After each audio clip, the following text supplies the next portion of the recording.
રામ જય અરુણાચલ. દિન વિશેષ. ગુરુદેવ તરીકે ઓળખાતા નોબેલ પ્રાઇઝ વિનર, કવિ, લેખક, નાટ્યકાર, અભિનયકાર, સંગીતકાર, કમ્પોઝર, જેટલા વિશેષણ આપો એટલા ઓછા. બહુમુખી પ્રતિભા ધરાવતા શ્રી રવીન્દ્રનાથ ટાગોરની આજે જન્મ જયંતિ છે.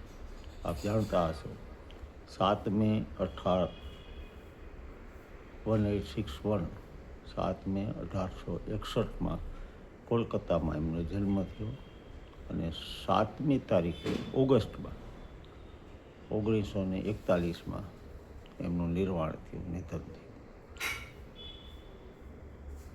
લંડન યુનિવર્સિટી કોલેજ અને સેન્ટ ઝેવિયર્સમાં એમનો અભ્યાસ થયો.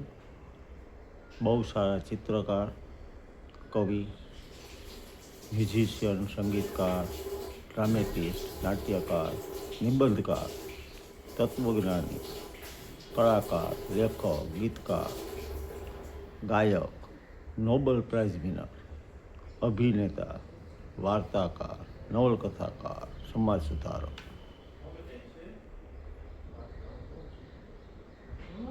એમની Gora, postmaster, stray birds, the home in the world વગેરે રચનાઓમાંની કોઈ આપે વાંચી પણ હશે. મૃણાલિની દેવી એમના જીવનસાથી હતા. એકમાત્ર બાળક એમના હતા રતિન્દ્રનાથ ટાગોર. એમના જીવન વિશે થોડું જાણીએ. કવિ છે, વિઝ્યુઅલ આર્ટિસ્ટ, નોવેલિસ્ટ, સમાજ સુધારક, નોબેલ પારિતોષિક મેળવનાર પ્રથમ એશિયન. બંગાળના પિરાલી બ્રાહ્મણ પરિવારમાં એમનો જન્મ થયો. 8 વર્ષની ઉંમરે એમને પહેલી કવિતા લખી. 16 વર્ષની ઉંમરે એમની કવિતા ભાનુ સિંધો સૂર્યસિંહના નામે લખી. ટૂંકી વાર્તાઓ લખી. ભારતીય સ્વતંત્ર ચળવળમાં એમને ભાગ લીધો. નવલકથાઓ લખી, ટૂંકી વાર્તાઓ લખી, નૃત્ય નાટિકાઓ લખી. ગુજરાત સાથે પણ એમનો સંબંધ ઘણો રહ્યો. આપણા અમદાવાદમાં તેઓ રોકાયેલા શાહીબાગમાં. આજે પણ એની યાદો છે ત્યાં.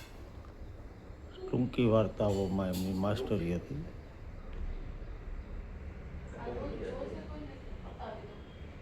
ગીત બહુ સારા લખતા, પોતે જ કમ્પોઝ કરતા, નૃત્ય નાટિકાઓ બનાવતા. રાજકારણ અને વ્યક્તિગત બાબતો ઉપર પણ એમણે ઘણું લખ્યું. ગીતાંજલિ માટે એમને નોબેલ પુરસ્કાર જ્યારે મળ્યું ત્યારે ધ પ્રોફેટ પણ ચર્ચામાં હતું, ખલીલ જીબ્રાન. પણ ગીતાંજલિને નોબેલ પ્રાઇઝ મળ્યો ત્યારે રવીન્દ્રનાથ ટાગોરે આનંદ તો વ્યક્ત કરેલો, સાથે એમ પણ કીધેલું કે પ્રોફેટ લાયક હતી નોબેલ પ્રાઇઝ મેળવવા માટે. આવા ઉમદા વ્યક્તિત્વ હતા. ઘણી બધી રચનાઓ એમને બનાવી છે. ગીતાંજલિનો ગુજરાતી પણ થયેલું છે, એક મળે તો વાંચજે. ટૂંકમાં આજે ગુરુદેવ રવીન્દ્રનાથ ટાગોરના જન્મ દિવસે કોટી કોટી વંદન. જય